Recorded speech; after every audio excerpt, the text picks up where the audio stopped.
Hello and welcome back to Agriculture Academy. So today we are going to do the transgenic animals. So this is being divided into three topics because of its vastness. So today we are going to know what are transgenic animals, what are the methods used to make the transgenic animals, and what are the importance. So transgenesis, it is a procedure through which genetic information like DNA or RNA is transferred from one organism to another.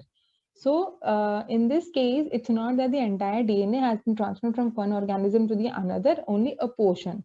So a selectable gene has been taken, modified, and then it is transferred to the another organism. Now this results in the second organism and its descendants, that is the progenies which are produced after the transgenesis is called the transgenic animals. Okay.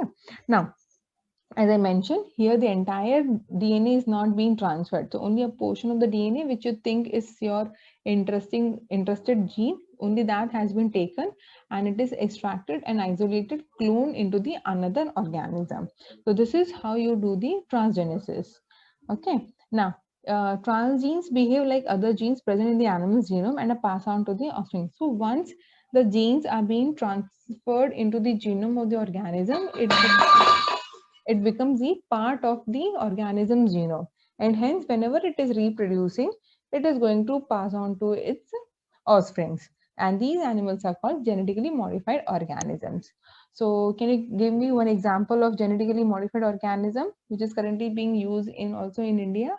So the example is bt cotton, where bt stands for bacillus thuringiensis, and the cotton bt cotton has been made resistant towards the larvae, and where Bt is stands for Bacillus thuringiensis. Actually, there is a cry protein which is present in this organism has been harvested and that is being taken to kill the larva. Okay, so this cry protein actually gets inserted into the larva's gut and it makes the pore over there, because of which it loses entire water. It becomes dehydrated, and because of which it loses its entire water content and dies. Okay, so that is one example of GMO.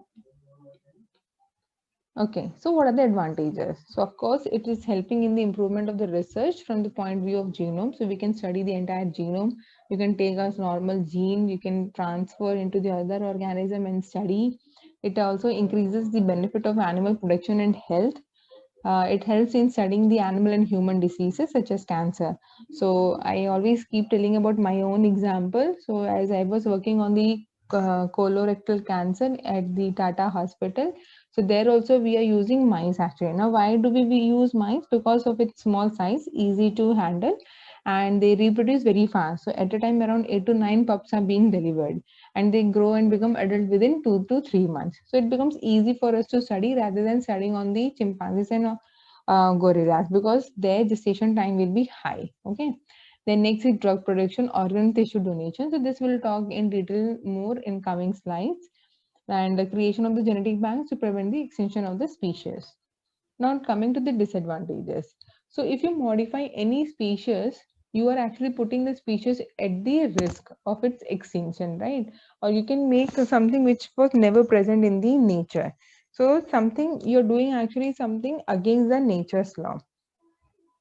Now, the introduction of new proteins when it is not present will result in the appearance of the allergy. So this also happens whenever any organ from the another species is being transplanted, it results in the organ rejection. So one of the first step is the allergy symptoms you see. Okay, now live animals are used, so it becomes the cause of the ethical also. So the thing is, like many times we are using these animals, we are actually modifying their genome and studying for our own purpose. So the ethical issues come over here. So that's why whenever you do any animal study, you need to take the ethical permission over there before you start your experiments. So importance of the transgenic animals. So they can serve as good models for understanding the human disease, as already mentioned in the advantages, right? And the many proteins can be produced by them, which are really important for the medical and the pharmaceutical application. This is what we will discuss now.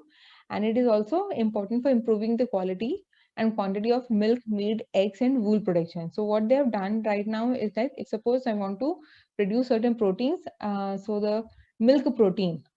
So give me the example of milk protein. It is casein, right? So what I can Casein. along with the casein, I can add my gene of interest also, which will give me interesting or important protein. So whenever casein is produced in the milk, this particular protein will also be produced because they will be linked together in the gene. Okay, so I can directly harvest the milk. So over here, I don't need to kill the animal. Only milk I will harvest from the animals. Okay, so let's see certain examples I have discussed over here. For example, milk as a medium of protein production. So milk is a secretion of mammary glands that can be collected without causing any harm to the animal. So the milk from the transiting animals can serve as good and authenticated source of human proteins for a wide range of application. For example, like casein, lactalbumin, immunoglobulin, etc. in the native state. Therefore, isolation and purification of new protein from milk is easy. So what we have done? So at the lab level, what I'll do is I will identify from the genome, I will identify the gene for casein. Okay, so casein is a protein, it will have its gene. Now what will I do is, if suppose I'm interested in some other protein, it needs to be cloned in such a way that it is present along with the casein. Okay, now this particular portion, now this much protein, this much portion of the gene has been introduced in the mammals. Okay, now whenever this particular casein is being produced along with the casein, another protein is also being synthesized. Now what will I do? I will just collect all the milk. Okay, I will collect all the milk and I will go for protein isolation. So here I'm not killing any animals, so no cell disruption is needed. Just take the protein solution and start doing the, take the milk solution and start doing the protein isolation. So this, all these steps will be called as downstream processing. Remember, whenever you talk about protein isolation, it is called the downstream processing. Now, what are the commonly used animals? So already we said it is mice. Okay, so first super mouse was created by inserting a rat gene for growth hormone into the mouse genome. So what they have done? So growth hormone was taken from the rat. So we know that rat is in the bigger shape. Mouse are the smaller ones. Okay, very small ones. So they have taken the growth hormone from the rat and inserted into the mice. So what do you expect then? What will happen? So from the rat, the growth hormone was taken and inserted into the mouse. So finally, what they saw was parents were small and the offspring was big because of the introduction of the growth hormone. Okay. So from here, you can understand that this one is going to be your transgenic animals. So the other animals which we use for transgenesis are rat, rabbit, pig, cow, goat, sheep, and fish. Okay, so these are the animals which we use for the transgenic experiments. Now, always remember that the time taken for them is less. So once you have cow and goat, so we are totally depending on the milk of these animals. Now, how do you approach making so how do you generate actually mouse model? Okay, so I have taken from these sites Ingenious Targeting Laboratory. So the first thing is delivery of the transgene into a single cell of the mouse embryo via pronuclear injection. So what do you mean by pronuclear injection? So you have a cell which is being held by the pipette. Finally, you inject your gene of interest directly into the cell and then you allow them to grow. Okay. Next, modification of embryonic stem cells via homologous recombination and the injection of the targeted embryonic stem cells into the mouse blastocysts. So this is similar to what we have discussed in the previous lecture in the stem cell technology. If you have remember, then finally from the blastocysts we take the cells and we start growing. Okay, or you can edit the gene by using CRISPR-Cas9 into the mouse. So this is something new. Have you heard of CRISPR-Cas9? No, ma'am. This is actually something new, but it has been introduced into the topic of mole bio. New in a sense means new to teach, but already it was existing in the nature. So CRISPR-Cas9, in short, I'll tell you, is a mechanism which was used in the bacteria to actually defend themselves whenever there is an attack by the or there is in a presence of the foreign RNA. So what they do, suppose foreign viral DNA, foreign viral RNA comes, what will happen? They might attack the genome of the bacteria. So in order to protect themselves, they used to cleave. Okay. So this cleaving mechanism is being used in order to edit the gene. So I'll just note it down and I'll take in the next class. Okay, about the CRISPR-Cas9 because it will take a separate section only. Okay, so these are the three methods by which you can actually generate a mouse model. So don't worry, we will talk in detail about it because this is not the way we will study which gene, what are the insulators, what kind of gene editing is required, everything we need to discuss. So for time being, just understand you have got the pro-nuclear injection, that is directly injecting the gene of interest into the embryo, or you can have homologous recombination. Then finally blastocyst, and we have got the CRISPR-Cas9. Okay, these three methods are there. Now, why to use transgenic mouse model? Because you know that you can study the human disease. Mouse are mammals, we are mammals. So we have got these similarities. So we can also target specific genes to study over here to test the possible new drug treatments and get faster results. Now, why faster results? Because they're very small in size, they reproduce very fast, right? And they grow also very fast. Replicate specific characteristics, symptoms, or pathology of the disease. So everything these are going to be related to the humans. Now, this is something which is very important, the position effects. One second. So position effects. So position effects, before we read, just listen over here. So position effects means, so right now I was telling about, suppose you have got the gene, if this is your gene, okay, normally functioning gene is there. Now by mistake, whatever transgene you have added goes in between. So this particular gene will lose its property, right? It will lose its function, correct? So this happens because of the position effects. If it was over here, no problem. Over here, no problem. Maybe somewhere else in the gene, no problem. But if it is present and going in between of one particular gene, and this gene is losing its function. So this is actually the outcomes of the position effects. So it is a phenomenon of different levels of gene expression that is observed after insertion of a new gene at different position in the genome. Okay. Now this commonly seen in case of animals and plants. Okay, and it depends on the site of transgene integration. So even though you try to get inserted in one particular position, but it is not in our hands that once it is inside the cell, inside the nucleus where it is going to get inserted, it is not in our hands unless until you are going to make it very specific. Okay, so in general, the defective expression is due to the insertion of the transgene into a region of highly packed chromatin. Okay, now the transgene will be more active if it is inserted into the area of open chromatin. So what does it mean over here? These two sentences, you know that in case of our chromatin, we have got two types. We have got heterochromatin and euchromatin, right? What is the difference between these two?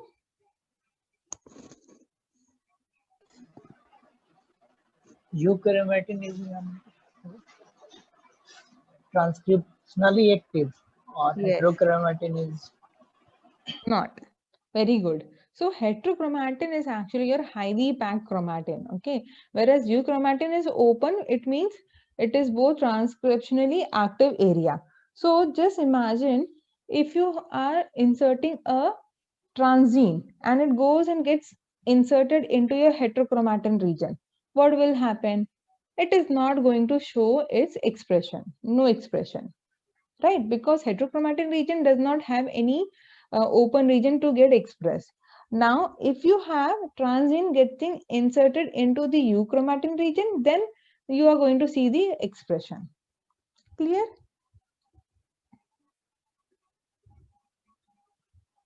Now, the positional effects are overcome by a group of DNA sequences called insulators. These insulators are nothing but your specialized chromatin structures. So it is demonstrated that expression of the gene is appropriate if the transgene is flanked by the insulators. Okay, so what does it mean? If suppose instead of insulators, my transgene comes and gets inserted, then I'll have the best expression of the transgene element. Now this is one example. So position effect variegation. So this is the red eye and the variegated eye. Can you tell me what model organism this is? Drosophila. Yes, it is Drosophila. So what do we see over here? So we have got the wild type X chromosome as mentioned, euchromatin and heterochromatin. So heterochromatin region, you have got the centromere, always a compact one, and here you don't have any expression of the genes. Okay, heterochromatin means no expression of gene.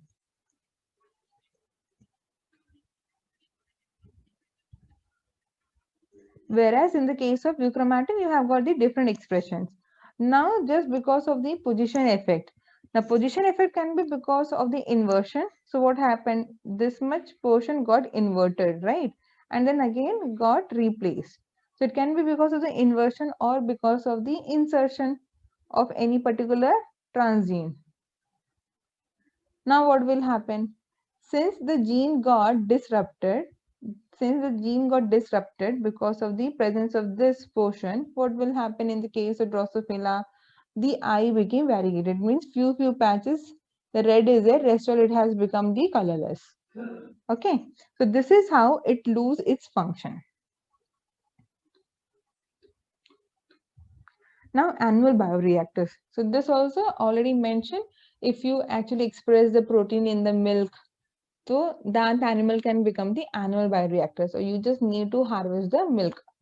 So transgenesis is wonderfully utilized for production proteins for pharmaceutical and medical use. Any protein synthesis in the human body can be made into transgenic animals. Okay. So the advantage with transgenic animal is to produce scarce human proteins in huge quantity. So there are many proteins like clotting factors are there, which is required in case of emergency accidents are there, emergency it is required. So that time these proteins are actually being synthesized in large quantities and packed. It's not like from the humans you get. Okay. For example, if you start studying about the animal physiology, and in the case of human blood, you will understand that whenever there is an accident, always it is not necessary that the person needs the entire whole blood. Sometimes they just need the platelets, sometimes they just need the plasma or the serum or only RBC. So depending on the condition, all these things are being made. So RBC is not made, but the other but other clotting factors which are present, all these can be synthesized using the animal bioreactors. Thus, the animals serving as factories for the production of biologically important products, they are referred to be animal bioreactors or sometimes farm animals. Okay, for example, so if you once develop the animal bioreactors, they become cost effective because it is cheap then, right? For example, if you produce the protein, okay, so using the viral vector is there. So these viral vectors means it is not going to cause any infection to the chicken. Okay, it is not going to cause any infection. It can only just get inserted inside. Are you getting? It is not going to kill the organism, but it can actually go inside. Okay, okay. Only this infecting thing is present, but it cannot cause the death of the organism. Now, to this viral vectors, I'm adding my transgene. See, I have got the viral vector. To this viral vector, I have added my interested gene, okay, in which I'm interested. Now, this entire thing has been injected into the egg, that is the embryo. So, when you culture it, you get the transgene chicken. Now, when it grows, what will happen? It will give more egg. You can get actually more recombinant proteins and it can be produced in large quantities. Is this figure clear? So you had the viral vectors, okay, which can actually infect the embryos. Only that much is required, but not lethal. It is not going to be lethal. It cannot cause the death. To these viral vectors, I'm having my interest of gene, which is being inserted. Now, once it is inside the embryo, it will give me the finally the transgene. So this is the natural one. This is the transgene. Okay. Now, so if I keep on breeding these animals, what will happen? I'll have good amount of these transgenic animals and I don't have to kill them. Just getting the eggs. So in 2009, the first human biological drug was produced from the goat and it was approved. The drug name was ATRY, that is Etirin. It is an anticoagulant which reduces the probability of blood clots during the surgery or childbirth, and it was extracted from the goat's milk. Okay. Now look at this figure. So how we have done? So this is the embryo donor. This is very much similar to your animal cloning, which we have studied in the last class when we were talking about the cloning of Dolly.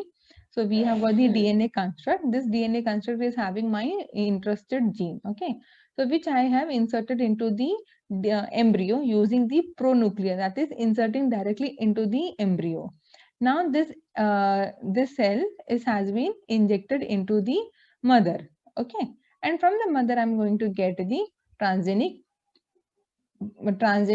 offsprings. Okay, or I can also do the other method, that is I have the oocyte donor where the DNA has been removed, and to that oocyte I have added new DNA which is having the exogenous DNA. Exogenous DNA means your interested gene is present. Now you are going to transfect the cell, put into the embryo culture, put it back to the recipient, and I'm going to get the 100% transgenic kids. Can you see the difference between the two? Here, to the normal, the DNA construct was added. That's why you got natural ones also and as well as the transgenic ones also. But here, in the case of this, we have removed the DNA and only the introduce the transgenic DNA, because of which I'm going to get only the 100% transgenic offsprings. Is it clear the difference between the two methods? Yes, ma'am. Yeah. Now, transgenic animals in the xenotransplantation. So here we are going to talk about the organ transplantation, wherein which we are using pig as the source. Okay, so you can use organ transplantation for the kidney, liver, heart, etc. in order to replace the damaged ones during the accident or because of the certain diseases. Now, in India, not only in India, everywhere there are many deaths because of the because of the shortage of the organ donors. Okay, so basically in India what they do is they actually go for the family donors only, right? Whereas in the case of outside, like for example in America, there is a list all over the America. They have the list in the hospitals. So if you are a potential donor or if you are a recipient, they will put into the list. Okay, so once your number comes and everything matches, then only you can get. But in India, it is like if your family members are ready to give, then you can go ahead. You don't have to wait then. Okay. Okay. Now, mainly the problem with this xenotransplantation is that this organ rejection takes place. Now, this is because the antibody gets raised against the foreign organ and it also activates the host complement system. Now we use pig. Now why? What are the problems when we use pig? So as I mentioned before, that certain proteins which are present only in the pigs but not in the humans may cause the organ rejection. So one of which example is with the presence of the disaccharide called galactose alpha 1,3 gal. Okay, so this is present in the case of the pigs, which is synthesized by alpha 1,3 galactosyl transferase. Okay, so this disaccharide is present only in pigs. It is synthesized by alpha 1,3 galactosyl transferase, and it is present in the pigs and not in primates. So what happens whenever you are taking any organ from the pigs and putting into the humans, because of this difference, organ rejection takes place. Now this can be minimized. Now how this can be minimized? Either I can remove this enzyme, okay, or I can reduce the antibodies production against this particular disaccharide. Okay, so what I'm gonna do? So the expression of antibodies against the pig disaccharides can be lowered, and the expression of complement, that is, I will inactivate the proteins on the cell surfaces, because of which the organ rejection will not take place. Now, by the above approaches, it is possible to overcome the immediate hyperactive rejection of organs. And what will happen? The macrophages and the natural killer cells of the host is not going to kill the organ which has been taken from the pig. Okay, and there are certain cases where in the xenotransplantation, endogenous pig retrovirus can get activated. So there are always certain kinds of retroviruses present inside the mammals. Also in the pig, also in humans, it is present. So whenever something unnatural happens, for example, as in the case of this, the pig organs are transplanted into the humans, during which what will happen, this endogenous retroviruses can get activated, and then they can cause the organ rejection or the death of the host. Okay, so already this is being done in most of the experimental stages. It is present now. Many of them they have tried actually. You won't believe, even the vocal cord of the cock, okay, the hen, no, the cock, the vocal cord has been taken and inserted into the human, so that the person can at least make some sound and can talk. There are many things going on actually. There was one this case where a person lost its what to say, the intestine and all everything. Okay, and he was having his stomach in place of heart, and heart was pushed down and stomach was taken up, and that happened because that person lost his food pipe. It became shortened. So what the doctors did, they pushed the heart downwards, and they have taken the stomach upwards. So all these kinds of things they are doing, and later they took the pig's food pipe and then inserted into that humans. I mean, it is very beautiful. I mean, what to say, the experiment, but I have no idea how long that person has survived. Okay, so that's all about the today's transgenic topic. In the next lecture, we are going to talk about what are the different methods by which you can make the transgenic animals. Okay, thank you guys.